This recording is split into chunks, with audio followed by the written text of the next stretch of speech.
Assalamualaikum warahmatullahi wabarakatuh. Selamat pagi semuanya. Bagaimana kabar kalian? Masih semangat ya hari ini? Semoga Allah selalu memberikan kekuatan dan keselamatan pada kita semua. Baik, sebelum kita masuk ke materi, silahkan yuk fokus ya. Tarik nafas pelan-pelan, keluarkan pelan-pelan. Oke, siap ya? Baik. Sebelumnya, mari kita mulai kegiatan pada pagi ini dengan membaca suratul Fatihah. A'udzubillahi minasyaitonir Bismillahirrahmanirrahim. Alhamdulillahirabbil alamin arrahmanirrahim maliki yaumiddin. Iyyaka na'budu wa iyyaka nasta'in ihdinas siratal mustaqim siratal ladzina an'amta 'alaihim ghairil maghdubi 'alaihim waladdallin. Pada kesempatan kali ini kita akan masuk pada materi kelas 7 semester genap, yaitu tentang kelangkaan dan kebutuhan manusia.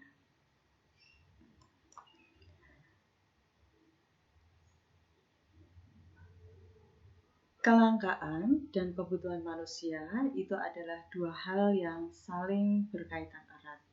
Oleh karena itu, mari kita kupas satu persatu tentang kelangkaan dan kebutuhan itu sendiri. Yang pertama, kita akan membahas bahwa kelangkaan adalah sebagai masalah ekonomi. Sebelumnya, kita perlu mengetahui dulu apa tuh yang dimaksud dengan kelangkaan itu, ya. Jadi kelangkaan adalah suatu kondisi di mana manusia tidak mempunyai cukup sumber daya untuk memuaskan kebutuhannya.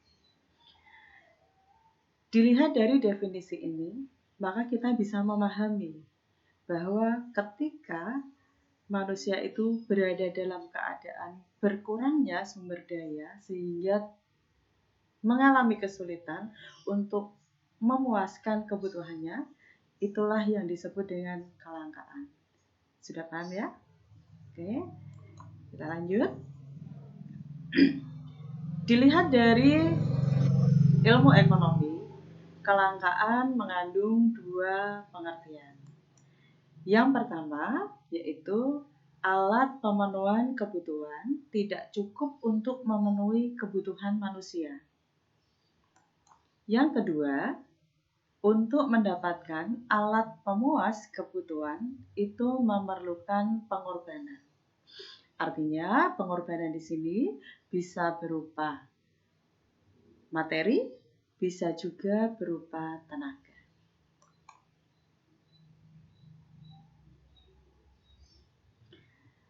Kelangkaan itu bisa terjadi karena adanya beberapa sebab. Sebab yang pertama yaitu perbedaan letak geografis. Suatu wilayah yang memiliki perbedaan geografis dengan wilayah yang lain ini akan memiliki sumber daya alam yang berbeda. Misalkan ketika berada di daerah pantai, maka hasil laut seperti ikan, seafood, dan lain sebagainya itu sangat melimpah. Tapi ini akan menjadi sangat langka ketika kita berada di daerah pegunungan. Yang kedua adalah jumlah penduduk. Pertumbuhan penduduk jika tidak diimbangi dengan ketersediaan sumber daya, maka akan menyebabkan terjadinya kelangkaan. Kemudian yang ketiga adalah keterbatasan kemampuan penduduk. Setiap manusia itu memiliki kemampuan yang berbeda-beda, memiliki keahlian yang berbeda-beda. Penduduk yang memiliki sumber daya kurang, sumber daya manusianya kurang, mereka akan memiliki kemampuan yang berbeda dengan penduduk yang memiliki kemampuan yang tinggi dalam menciptakan alat pemuas itu. Yang keempat itu adalah bencana alam. Bencana alam ini dapat menyebabkan kelangkaan.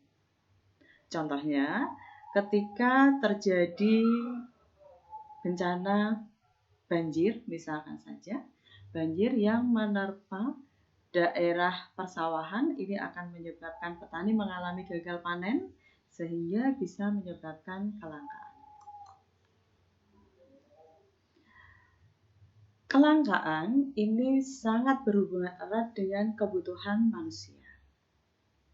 Mengapa? Karena sumber daya alam atau alat pemuas itu bersifat terbatas, sementara kebutuhan manusia itu bersifat sangat tidak terbatas.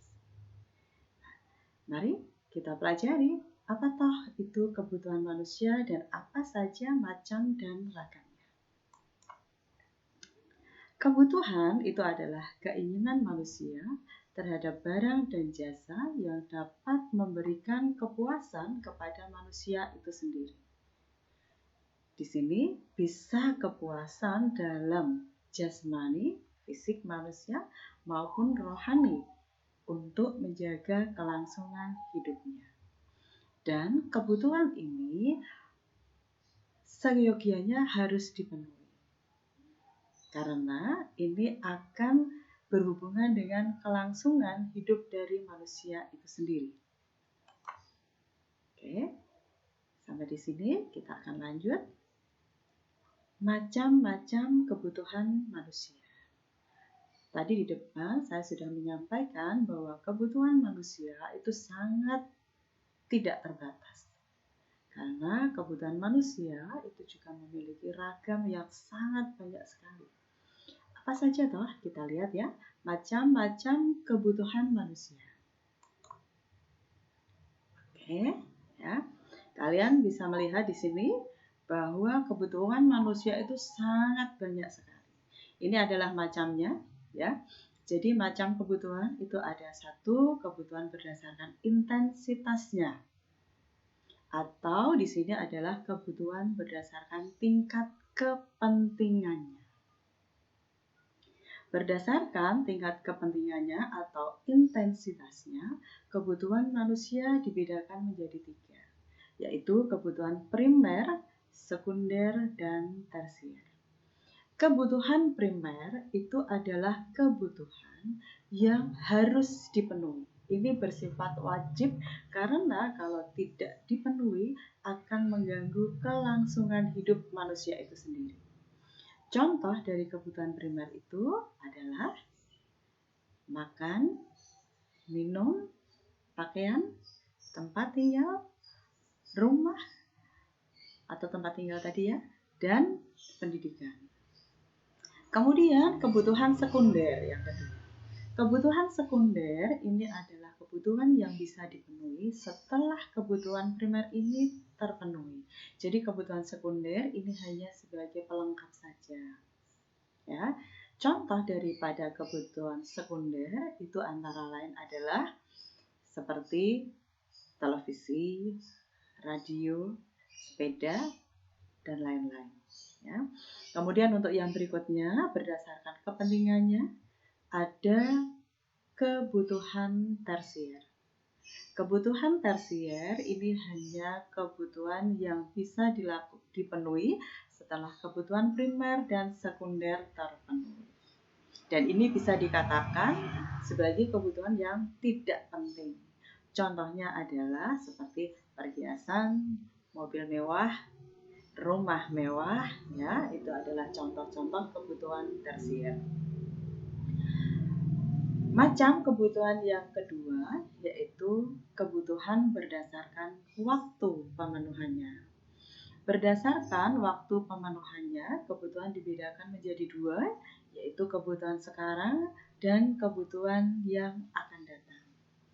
Kebutuhan sekarang ini artinya adalah kebutuhan yang tidak bisa ditunda. Kebutuhan yang harus segera dipenuhi. Contohnya adalah obat untuk orang sakit. Jadi ketika sakit, obat adalah kebutuhan yang harus segera dipenuhi, tidak bisa ditunda.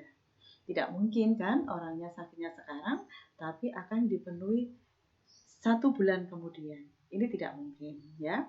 Jadi itu adalah kebutuhan sekarang.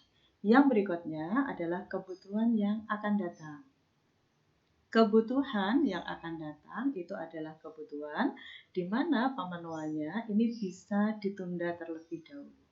Contohnya adalah laptop untuk anak SD karena dianggap tidak terlalu mendesak, jadi itu bisa dianggap kebutuhan yang bisa ditunda atau kebutuhan yang akan datang. Baik, kita lanjut pada macam kebutuhan yang berikutnya, ya. Macam kebutuhan yang ketiga yaitu kebutuhan berdasarkan subjeknya. Berdasarkan subjeknya, kebutuhan dibedakan menjadi dua, yaitu kebutuhan individu dan kebutuhan kelompok. Kebutuhan individu di sini maksudnya adalah kebutuhan orang per orang. Misalkan saja Budi butuh makan, Adi butuh pakaian. Jadi itu adalah kebutuhan individu per individu. Kemudian berdasarkan subjeknya, kebutuhan yang kedua itu adalah kebutuhan berdasarkan kelompok. Contohnya di sini adalah kaos seragam untuk tim futsal MTSN 5 Demak. Itu adalah contohnya. Jadi berkelompok sifatnya, ya. Kemudian kita lanjut pada macam kebutuhan yang berikutnya. Jadi, macam kebutuhan yang keempat ini adalah kebutuhan berdasarkan sifatnya. Berdasarkan sifatnya, kebutuhan dibedakan menjadi dua, yaitu jasmani dan rohani.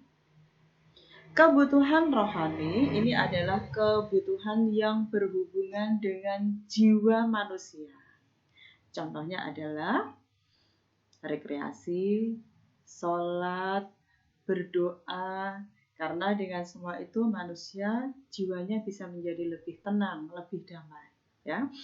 Terus untuk kebutuhan berdasarkan sifatnya yang kedua yaitu kebutuhan jasmani. Ini adalah kebutuhan yang berhubungan dengan fisik manusia.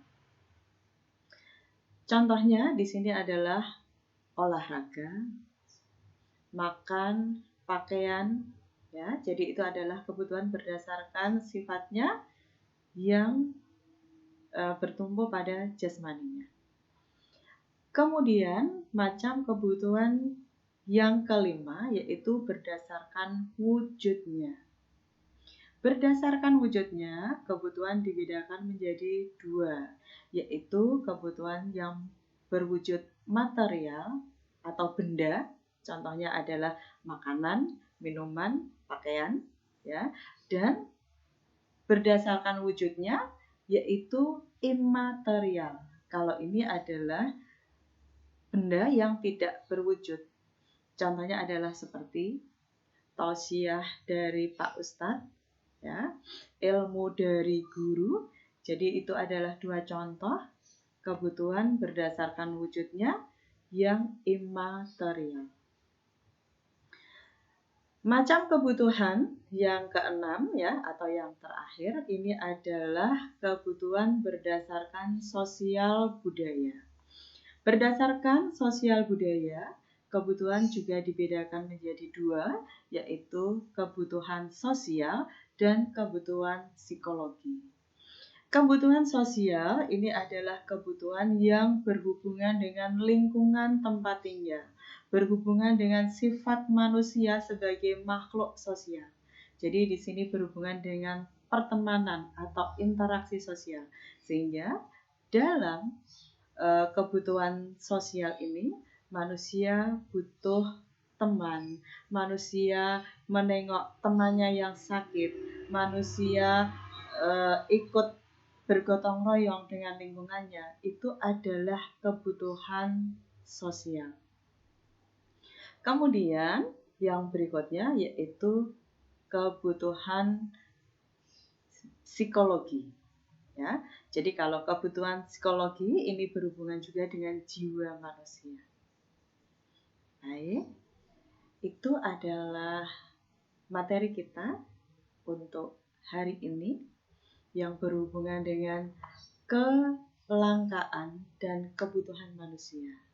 Semoga apa yang kita pelajari hari ini bisa membawa manfaat yang lebih untuk kalian dan juga saya. Terima kasih atas perhatiannya. Saya akhiri. Wabillahi taufik walhidayah. Wassalamualaikum warahmatullahi wabarakatuh.